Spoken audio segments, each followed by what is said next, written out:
Bitcoin, bro. Well, I just wanted to finish off by saying that the reason with the AI stuff is that I want people to understand. You got to get crystal clear on this.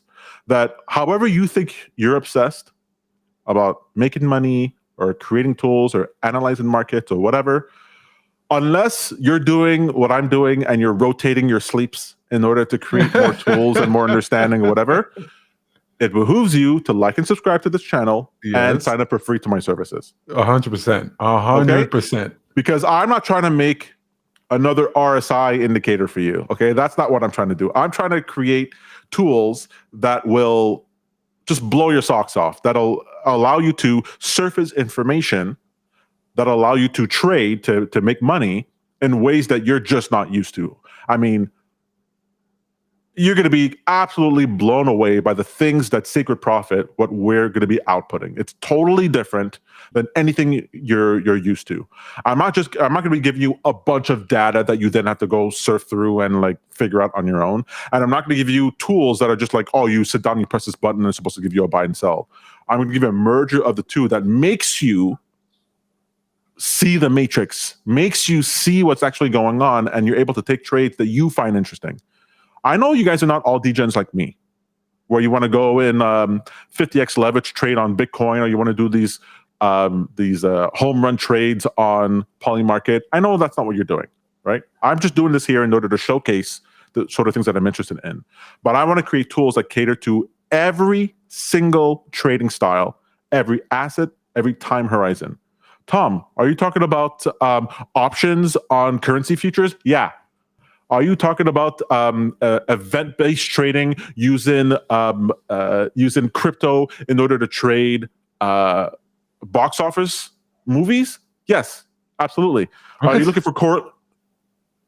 Because you can get what's going to be happening is this Cambrian explosion of the crypto spreading into every part of our lives, and you're going to be able to trade all these different things.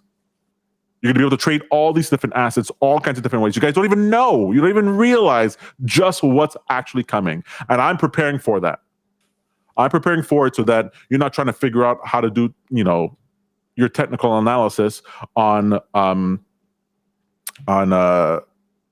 trading social influencer tokens based on Mercury retrograde.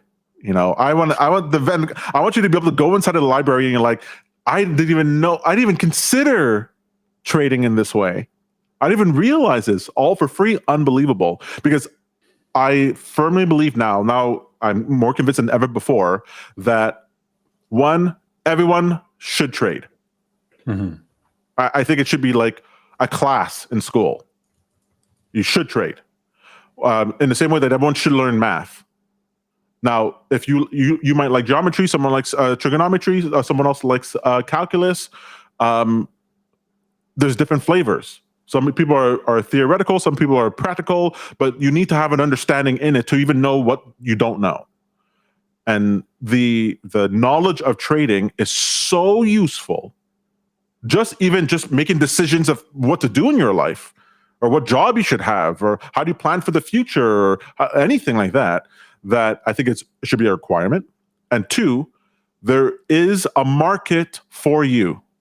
There is a market that you can trade, that if you were to trade it, you'd be like, I can't believe I'm making this much money doing this thing. I had no idea that I had a mind for this niche. I thought everything was about buying the S&P or trading bonds. I did not realize you can do these things. In the same way that someone goes, I did not realize that comic book trading could be my thing, or watch trading could be my thing.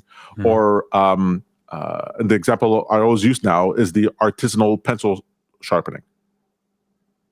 Where that was kind of crazy when you talked to me about that. That's pretty nuts. Where you can make a living sharpening pencils. But to bring it back to the trading thing, for me, that's what Polymarket is like. Polymarket, or Kalshi, that allows you to bet on events, allows me now to trade, not just bet on, but literally trade the charts of the probability of events that I'm interested in. So I get it. I don't want to trade a Circle stable coin on the stock market. I'm not interested in that, right? The Circle, the IPO of Circle is doing gangbusters, went up 200%. fantastic. You make your money on there. You can buy the stock, you can buy options, you can put inside your 401k, whatever, fantastic. A lot of people like that. I like betting on the polling market of, will there be an ETF for, or will there be will Kraken IPO in 2025? That's what I want to bet on. That's what I want to trade. That's what I find interesting. And I'm building all these tools in order to give you access to be able to trade markets you don't even know exist. God, I'm fantastic. You underestimate my power. No, I think you overestimate it. I'm like amazing. All right, guys, let's get to the trades for last week. Just before we do that, Tom, just center yourself. Yeah, and I got to share my screen. I do want to piggyback on what you're saying there. So Tom and I were also on Traders Post, the Traders Post YouTube channel, and there we have Mike Christensen, one of the founders of Traders Post, who does these interviews with traders. These are prop firm traders. The last crop have been prop firm traders. What's interesting is that they talk about finding the trade ideas that suit them. So one person, she says she only shorts. Another person is a scalper. And I didn't really realize that you had all these options for how to trade in the market, and it's up to you to find like what your brain is tuned for. And so your indicator suite is exciting because the more options you have available to you, the more you can find. Maybe there's a particular sliver for you that if you could see the market in this way, it had indicators to help you in this way, you in particular would be successful in this type of trading where somebody else wouldn't.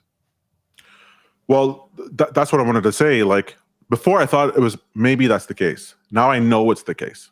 Right.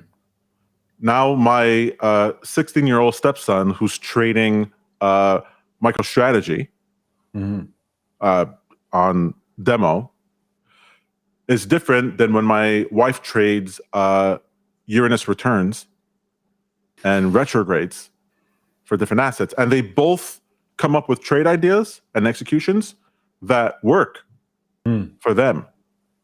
Meanwhile, I enjoy 50x leverage trades and other people puke if they have to do this. So it's all different kinds. And Peter, well, Peter is like, he just, sorry, Peter's just a translator. Don't worry about it. Peter just. You know what I've been working on? The high value trader philosophy, the principles and character traits of a high value trader. I'm going to be sending that to you later today for your approval. I'm going to be creating some content around that. I think this is a contribution that I can make to the Sacred Profit environment. And it's crucial, I think, for traders to figure out how to think. You added an element in our previous show or the one before that. This, I call it right now, the working title is fourth dimensional mindset, Right. Which takes into account the multi-dimensional object that is the human experience, humanity, as perceived through the filter of the stock market.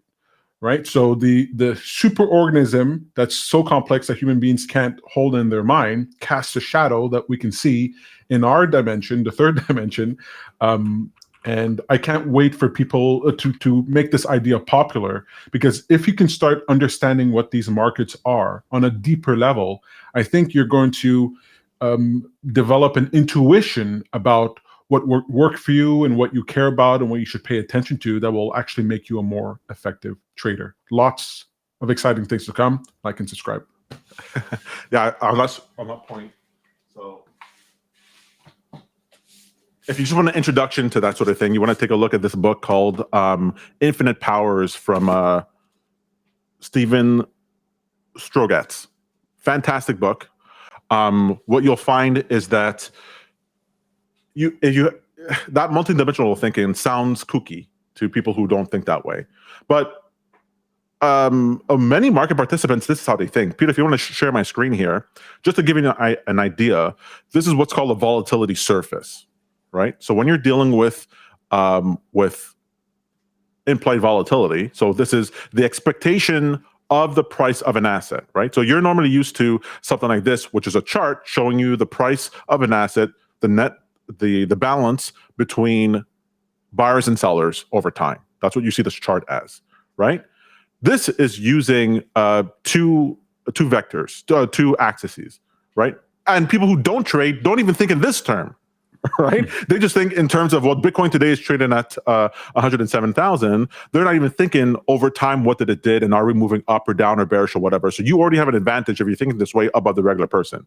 Then when it comes to the volatility surface for, let's say, options traders, they're thinking of what is the distribution of prices in the probability space across the asset, across prices over time. And so they get this idea of the surface that if you were to skate down this on with a skateboard, you'd understand where you want to avoid and what you'd have to do and that sort of thing. You can understand this in a sort of a three-dimensional sense. But you can think even higher than that, right? You can think even higher than this level where you could have multi-dimensional other dimensions of thought that come into play when it comes into these different assets.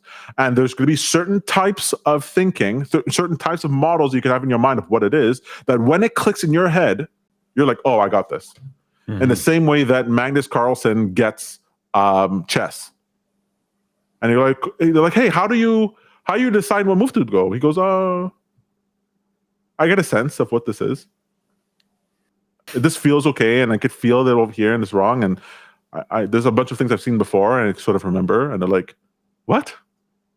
What are you talking about?" But he plays poker, and he's like, "An okay poker player, not the greatest of all time, or whatever for chess." So you just find the game that works for you. Find the game that works for you. Did you see Magnus got beat by Gukesh? Yeah, he did not take it well. He took it well. He was a sportsman, but he was very upset. I know they say that's sportsman. That's sportsman for Magnus. That's not sportsman. No, he got up. He shook the person's hand. He was like, "It's good." He didn't just flip it over. You see all the people who lose to Magnus, they don't do that. The way they lose is sportsman-like. No, come on. He's at the top of the mountain. He got dethroned, so he's reacting that way.